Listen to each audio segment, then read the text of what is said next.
Hey everybody, Joseph Rothschild here, aka MBT, and I've been sick for the last couple of days, so filling in for me on this episode will be the Joseph AI. Hello. I have been trained watching 10,000 hours of 10-minute testing.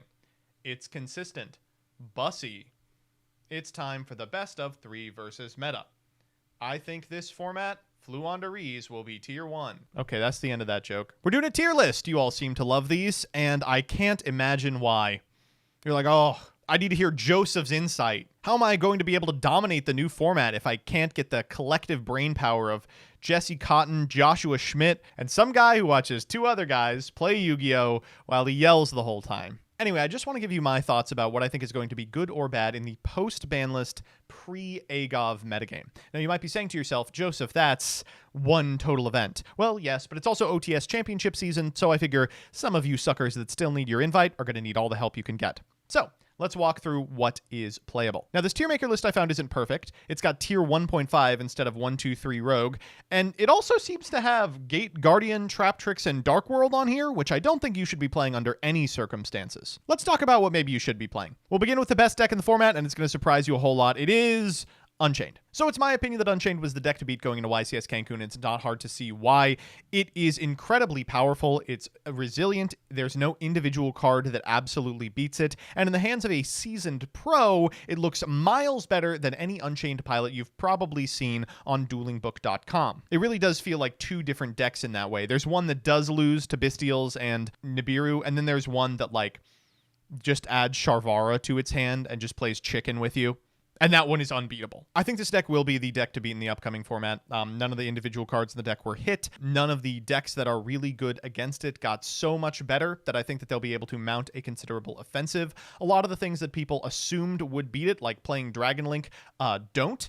And to top it all off, I think the ceiling on this deck hasn't yet been reached. I think even 3 weeks out, people aren't perfect at playing this deck yet. And as that changes, it'll start being represented more. The only other deck that really threatened its throne was KASHTIRA, and now that deck is not around. I want to put one more deck in tier 1, and it is unsurprisingly Purrely. Now, this is another deck that is obviously incredibly powerful. It had huge representation at the last 2 YCSs and a pretty good turnover rate. It rewards smart, dedicated play, but it also has a really high ceiling. Kind of mid players can get very far just by virtue of the fact that the deck kind of does a lot of the work for you. Importantly, nothing relevant to the deck got banned or hit. That's true, right? They didn't like semi-limit Sleepy or something. The one thing that keeps Purrely on and off the tier 1 list is how much hate it attracts. When KASHTIRA was the best deck, it was kind of rough to play Purrely because a lot of the cards that individually beat exactly KASHTIRA Arise Heart, things like Book of Moon or Xyz Encore or Kaiju's, also beat a Purrely Noir. Here, that's not necessarily the case. The cards that consistently are fine against Unchained are things like Nibiru, Bystials, and those are kind of mid against Purrely. Now, if Purrely starts attracting hate again, I could see it dropping down, but I still do feel pretty confident that it's going to be a top deck in this upcoming format. Let's go to tier 1.5. So what do I mean when I say tier 1.5? Here, I mean decks that can conceivably take matches off of tier 1, but over the course of a long tournament are going to be slightly less consistent, slightly less powerful, and top a little bit less than those in tier 1. I think the differential in power between 1 and 1.5 is much lower than 1 and 2 would be. It's Cope tier 2. Come on. First up is going to be Chimera. I'm a Chimera truther. Torres did really well with this deck just recently at Cancun, and it has a pretty good Unchained matchup. A lot of Unchained's points of interaction don't really matter to Chimera. They're live in a way that like Floowandereeze turns off entirely, but they don't do anything the deck really wants to. Chimera is also just like really strong in a vacuum. Regardless of what your opponent is doing, ripping a card out of their hand turn 1 and then playing against a 5-carder with like a potential access to Guardian Chimera is a nice place to be. I think people aren't playing the deck perfectly yet. You see a lot of individuals just kind of scooping to cards like Dimensional Barrier, but as they get more familiar with that sort of sideboard plan, I think people will start playing Link monsters and just like linking off some of the monsters. Like you're locked out of the extra deck except for fusions a lot of the time, but hardly all of the time. And it has a resilience to a lot of its hate by virtue of the fact that if you've drawn multiple copies of Chimera Fusion, you can just set one and wait. The last thing I would say about this deck is that it's really benefiting from the hand traps people are choosing to play against Unchained, as things like Imperm leave lists because of their negative application against decks that lead Sharvara search and then just wield it over the course of the turn. they have to worry about like Baphomet getting negated a lot less, which is great news. I think this deck's really good, and I think it's easy to play. I think we'll see it a lot in the upcoming format. Next up is Rescue Ace. I'm a Rescue Ace truther. I think this deck has a lot of room to grow. I think Max's deck is an incredible proof of concept, shows that the deck can be flexible, doesn't necessarily have to do the Terahertz thing, but can, doesn't necessarily have to do the Super Heavy Samurai thing, but can, has the ability to play into a very known metagame. The one thing that's having me keep it out of tier 1 is it's got kind of a weird Unchained matchup. The Unchained matchup is not particularly good going second. It's fine going first because you have access to Abyss Dweller in almost every hand, but the few hands that do not have access to enough pieces of non-engine in order to overcome Unchained, you are basically up the creek. It's weird to say like a matchup spread is responsible for this deck being not as good as the decks above it, but I think it's reasonable. I think if those decks pan out to be like hated out of the metagame, then Race could have a really great time as like the most flexible option into a very diverse pool of decks. Next up, Tierlist Strongest. I think people are really sleeping on this deck. We have one weekend of results of the new format, and Tierlist's already got tops once again. You saw what the OCG had to do in order to stop this deck, right? They got the Kikkalos ban, they got every name at one, they just banned half of the millers. They banned all the millers. Now, we don't have Chaos Ruler, which, I mean, admittedly sucks, but that doesn't mean we can't do anything with Revolution Synchron. Some people have already labbed a bunch of lines that do like Eratama. And importantly, a lot of the reason this deck wasn't playable is because there was a deck in the format that banished all the cards that you played, and it was called KASHTIRA, and now it can't do that anymore. All right, let's go to tier 2. Lab's fine. I really don't have anything to say about Labrynth. I think the deck's like okay. I think it has a bunch of really bad matchups, including Unchained, which prevents it from being tier 1 in any sort of reasonable capacity. I think it has a really great matchup versus pretty much every deck below it, which means it's a bit of a gatekeeper, but also that I'm not really planning too much around it when I'm entering a tournament, which is incidentally very good for Labrynth because the less back row hate you pack, the more well-positioned this deck is. It's kind of riding the teeter-totter between playable and unplayable, and as long as it can end up on playable enough times, then it'll probably do fine at some events. Next up is Branded. This card had a good weekend, so a lot of people got excited and were like, Branded's back, Branded's back. Nothing about this game plan has changed, even remotely. It still does what it does. It still has to contend with all of the cards that beat it immediately on the spot into the sun, things like Dimensional Barrier and the like, and those cards are already being played to beat better decks than it. They even gave Branded players a better deck you could play with Branded Fusion, and they said, no, we want a Gimmick Puppet Lock. That's in our best interest. We're evil. Next up. Flu. Okay, so I know you all expected me to put Flu in tier 1 because you're sick. I think that Floowandereeze's incredible Unchained matchup is great. It's a huge testament to why you should be playing the deck right now. Its matchup spread is unbelievable when you compare it to the decks in tier 1. That said, it's not very good. So Floowandereeze has a couple of problems independent of the matchup. It bricks like nobody's business. There's a lot of stuff you can do to prevent that from happening as often as you would like, but it still does happen. Even when it doesn't brick, a significant amount of hands need one or two things to actually resolve in order to be able to do anything, and you can't guarantee that's going to happen. Moreover, it has a really rough time playing second.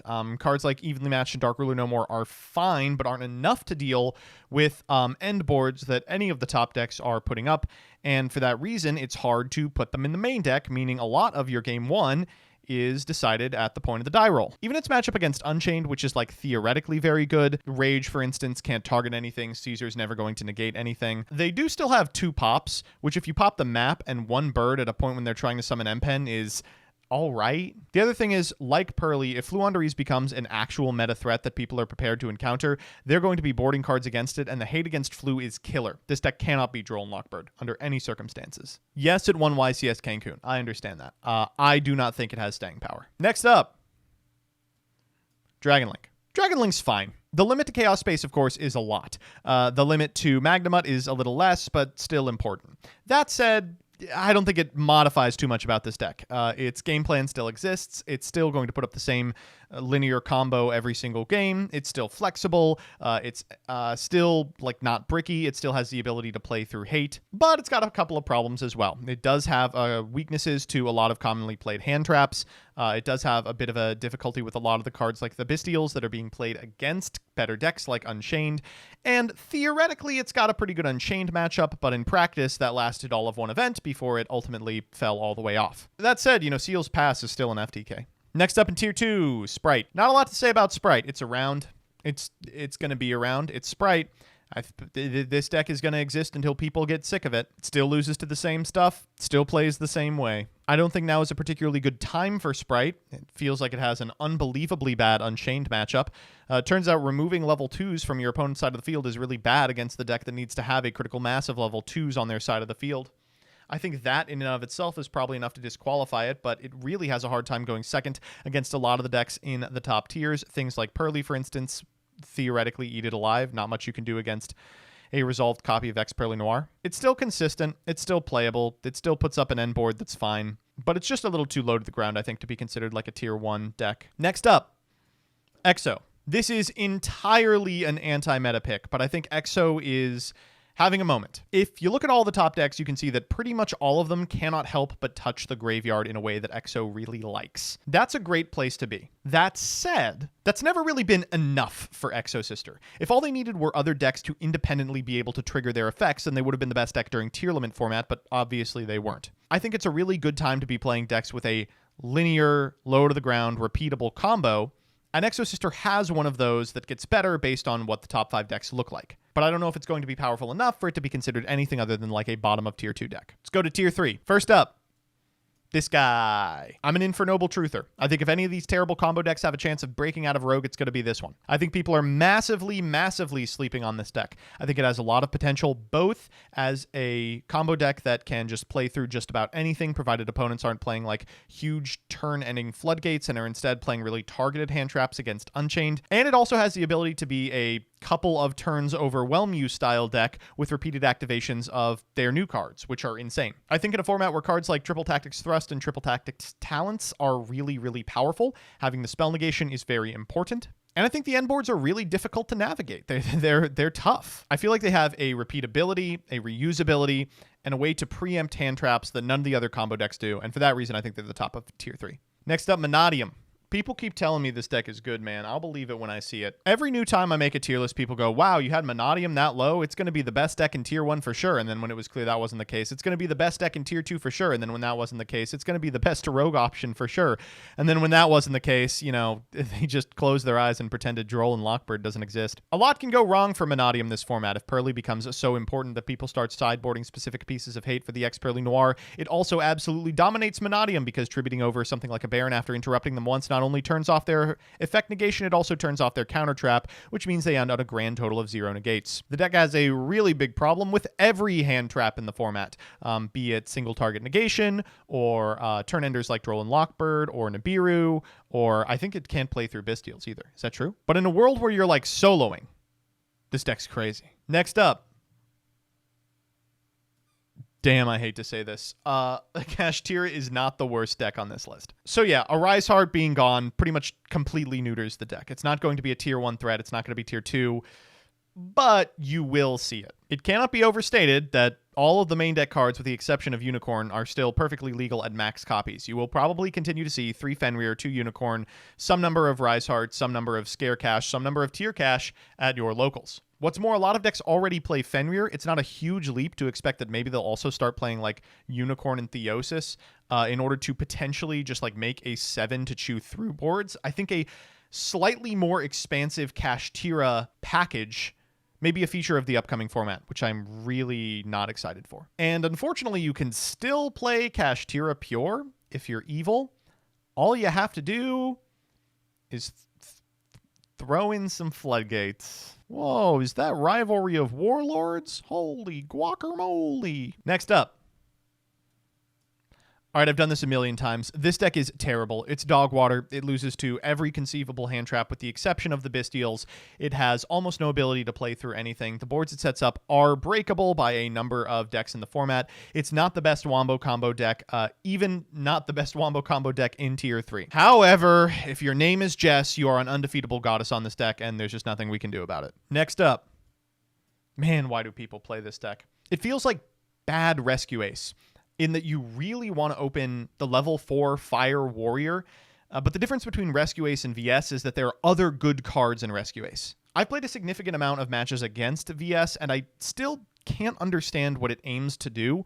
The best thing that I've ever seen it do is just set up a kind of mid-board and flip there can be only one, but that doesn't actually work against a majority of the metagame. Like, maybe there's a scenario in which Unchained has trouble outing it, but it's hardly impossible. I've seen some lists that are playing, like, Exceed in order to go into Alimbertion in order to, like, grab a circular and then do the circular combo to set up a super factorial, which is, like, neat. Like, it's cool. But if that was good, then Math Mech would be a top deck, and it's not on here. Really, really rough that people invested like $700 on this deck.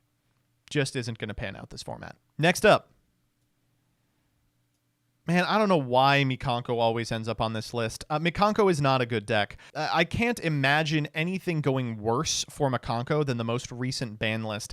This deck flourishes in a format where the only playable deck is KASHTIRA.